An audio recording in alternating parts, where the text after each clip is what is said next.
ऐसा नया गवाह आ गया है इस केस में जिसके बारे में आपने उम्मीद भी नहीं की होगी। उस गवाह का नाम और शक्ल भी यहाँ पे दिखाऊंगा मैं आपको। और आदित्य ठाकरे उस गवाह के आने के बाद सुशांत सिंह राजपूत के केस में गए अंदर। क्या ये पूरा मामला इस वीडियो में आपको बताने वाला और पूरी चीज बताने वाला हूँ। वीडियो बस लास्ट तक जरूर देखिएगा क्योंकि आपको यकीन हो जाएगा कि सुशांत सिंह राजपूत को इंसाफ मिल चुका है। लेकिन बस एक रिक्वेस्ट करता हूं हाथ जोड़ के, प्लीज इस चैनल को सब्सक्राइब कर लीजिए, इस वीडियो को लाइक और शेयर करना ना भूलें। सुशांत सिंह राजपूत के केस में आदित्य ठाकरे का नाम तो बहुत पहले से आते रहा और नारायण राणे बहुत पहले से बोलते रहे, लेकिन आदित्य ठाकरे ने भी कई सारी ऐसी गलतियां की है। लेकिन जब अर्नब गोस्वामी को अंदर किया गया उसके बाद से केस काफी ज्यादा डाउन हो गया था। लेकिन सुशांत सिंह राजपूत के फैन तो मानने से रहे, वो तो सुशांत को इंसाफ देने वाले हैं। बिल्कुल मैं आपके साथ हूं इस बारे में, बिल्कुल डरने की कोई बात नहीं है। इंसाफ तो लेके रहेंगे, जब तक मैं जिंदा हूं तब तक तो बात करते रहूंगा सुशांत के लिए मैं खड़ा हूं आप लोगों के साथ। लेकिन बात यहाँ करता हूं ऐसा कौन सा नया गवाह आ गया और क्या हुआ है मामले में, आपको बता देता हूं। पहले तो राशिद पठान खान साहब ने नहीं उस केस की बात नहीं कर रहा हूं, लेकिन आपको बताता हूं शुरुआत मामला यही से हुआ है। इसीलिए मैं नीलेश ओझा जी, राशिद पठान खान साहब, उन सब के बारे में काफी रिस्पेक्ट करता हूं। उन लोगों ने अच्छा काम किया है। इसके बाद उन लोगों ने जब PIL दाखिल की, आदित्य ठाकरे ने उसके ऊपर बोला कि भाई मेरी कुछ भी करने के पहले मेरी बात जरूर सुन लीजिएगा। इसके बाद पूरा का पूरा मामला होता, पता है आपको, PIL दाखिल की, ऐसे किया, ऐसे कम से कम सुशांत सिंह राजपूत के केस में 16 से 18 लोगों ने अभी तक आदित्य ठाकरे के ऊपर केस दाखिल किया हुआ है।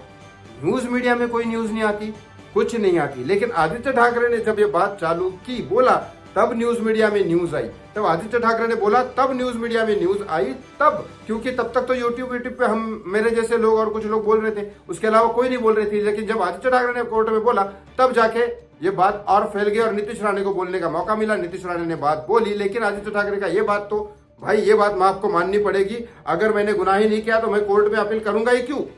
ये सबसे बड़ा क्वेश्चन है जो नीतीश राणे ने भी उठाया। इस बारे में मैं भी सही समझता हूँ, नीतीश राणे सही बोल रहे हैं इस बारे में कि अगर आपने कुछ गुनाह ही नहीं किया तो कोर्ट में जाने की जरूरत ही क्या थी आपको। कोर्ट बिना गवाह के, बिना सबूत के आपके घर में कुछ नहीं भेज सकती, लेकिन आप डर गए शायद, इसलिए आपने कोर्ट में अपील कर दी। चलो ये तो काफी बड़ा सबूत हो गया, लेकिन उसमें गूगल पे बाद में न्यूज आई, तब तक तो कोई न्यूज नहीं आ रही थी।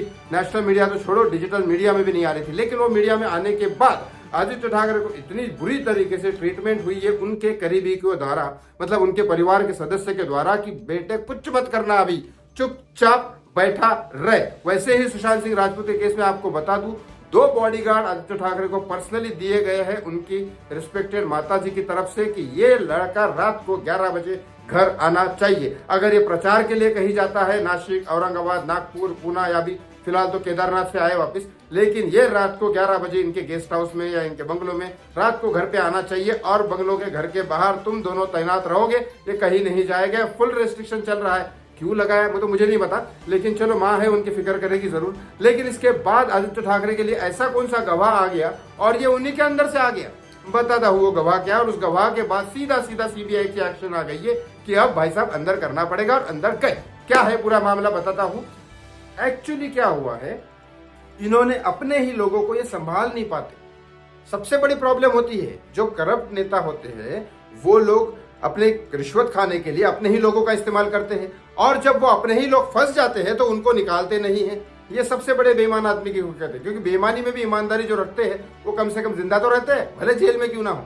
बात यह हुई कि सचिन वाजे का नाम आपको सबको पता है, अच्छे से पता है। सचिन वाजे को 5 या 6 जून को बुलाया गया था, जो सस्पेंडेड ऑफिसर था एक मर्डर केस में, लेकिन उसको बुलाया उद्धव ठाकरे जी ने और उसको अपॉइंट कर दिया। फिर उसके बाद दिशा का हुआ, सुशांत का हुआ, पहले पालघर का हो गया था, उसके बाद बहुत सारे मामले हुए।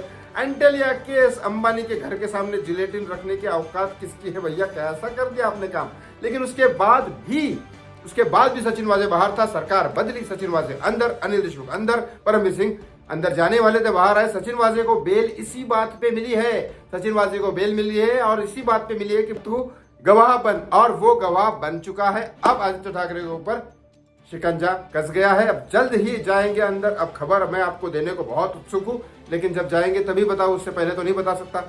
बस आप इंतजार करिए और भगवान शिव के सामने प्रे करिए कि जस्टिस फॉर सुशांत सिंह राजपूत जल्दी हो जाए, ये हमारा aim. Thank you so much watching me, धन्यवाद।